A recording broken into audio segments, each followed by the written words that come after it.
Hi, xin chào. So first of all, I just want to thank you so much. Thank you guys for following my arts for the past month, and honestly, the amount of attention that people give me after I release some series and fan arts of the Good Omen fandom is really immense, and it was honestly out of expectation. I never thought that people would give me that much love for the arts and my sketches. And I think that I have already mentioned this before in some of the ask and answers part, the Q&A, is that I'm really happy that people are going back to traditional art because my arts is really inspiring them. So again, thank you very much for liking the series, for following my updates. And I also remember that some days before, a person or two was asking about a tutorial on how to draw faces, doing sketches with the faces and the hair and that sort of thing, and also anatomy.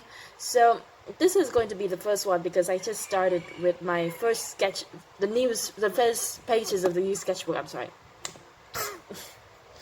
Anyway, so here is the first tutorial in a series that I may or may not do in the future, but just a short one on how to do faces and how to sketch in general. So here we go. Okay, so this is the new sketchbook that I'm going to work on from now for the continuation of the series. And to give it a try, I already had some sketches and drawings right here, but we have some space, so I'm going to give you a short tutorial on how I do Aziraphale's face. So a lot of people would tell you that you should start drawing a face or an object in general with the overall shape of the thing, but you don't have to start from there, especially when you do faces. So what I usually do is to start from the nose. And you just have to determine the angle and the shape of the nose first before you start doing anything else, because that's the center of the face. And from there, you can decide to do whatever you want with your character. So I'm going to start with Aziraphale's nose. He has a very cute button nose with a big nostril, so it's going to look that way. There you go. The hook there is for the nostril, and you can have this little part down here for the you have this part down here for the under the nose. That's where it connects the mouth. Okay, there. And then from here you can draw the eyes.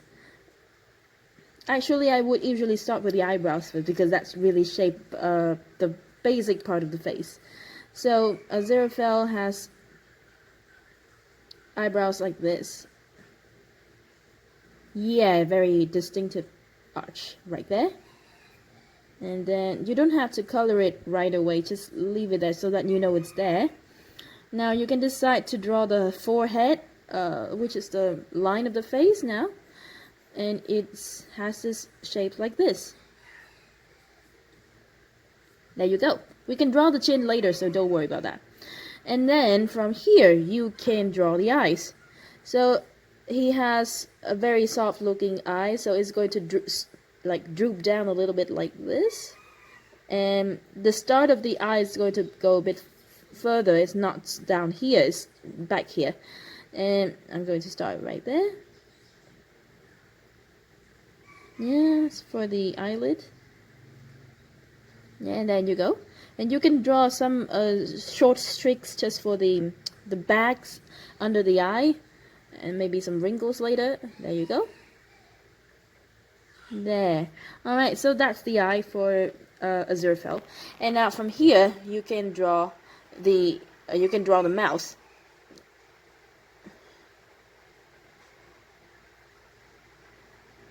Alright, and from here you can draw the chin. Now usually the way I see it, he has a very round chin, and I'm not going to go up like this because he has a bit of under chin. He has some chin layers right there. And feel free to adjust the face line however you want, because Aziraphale's face is quite round in the show.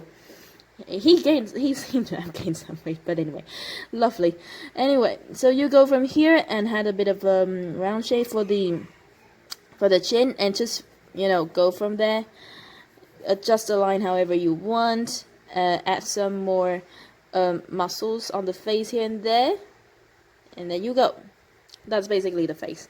Now to do the hairline, which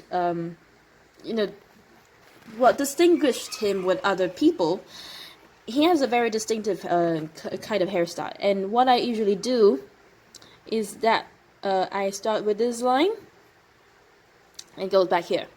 Now, so this is where it all goes up, and this is where it all like curls and points outwards. Okay, and a few more random just curly lines like that, and a bit of the sideburns over here, a little bit there, and from here you draw the ear. He has a very big ear, so go from there. Number 3 upside down. There you go. So that's the ear for Aziraphale. And from now you just determine where the point of the skull, the top of the skull is usually going to be somewhere around here. It's going to be somewhere around here. So imagine if it's like a box, so it's going to be like at this corner right there. Don't make it too high though. Don't make it too far from the forehead though. It's going to look really weird. So I start from there. If you're not so sure, you can like draw the shape of the hair first, like for example like that. And from the back it covers the skull, so it doesn't really go down here. That's really weird. I just go down there, and then from there you can decide you want to have a bit of extra hair if you want. But the neck is going to be around this part. There you go. So that's the basic shape, and now you just add the details for the rest of the hair. Like I usually like to do very curly, short, curly hair. So just go that direction. All right. Feel free to do like in whatever ways you want to go. Add a bit here and there just for the layers, and there you go. You can change the direction of the curls just to make it look fluffy, and add a few more layers to it. Oh, by the way, I'm sorry if the camera keeps going around. That's because I'm holding this with my hand, and I don't have like a port for it or something. So a bit of hair here and there as well. Yeah, and a bit. I usually do his hair with a bit of hair that just curl around the ear like this, because it's not really an undercut. And there you go. That's Aziraphale's face. For the finishing touch, you can decide to add a bit more wrinkles to the forehead, just like that, and darken the eyebrows just to have a bit of pressure. And have some more shadows here and there. Just do it lightly, or you can darken some of the line, because that really works with in facing the facial features. Also add a bit more feelings to it, and there you go. That's basically it. Right, you can decide to like shadow it however you want. Sometimes a few more lines down here to create the impression that he has a bit of a neck fold, and then you add shadows to it. There you go. Finishing touch. Now you can decide to let him wear clothes or not, but I'm going to just go with the initial kind of clothes that he has with the bow tie. Now I'm too lazy to draw patterns on it, but so I'm just going to do lightly like this. He has a shirt, what do you call it, frock coat? So the line is going to look like this, with the collar like that. Okay, there you go. So that's Aziraphale. Now he looks a bit stern in this one. I'm not doing it very well and showing any more of his emotion really, because this is a standard picture of Aziraphale, and well, it's difficult to do a tutorial when you have to hold the camera with one hand. So anyway, I hope that this tutorial has been helpful for you. You can comment on what you want me to help you with next, like doing expressions or hands or anatomy on the body, whatever. Just comment in the section, and I'll do it another one next time. Okay, so thank you for watching.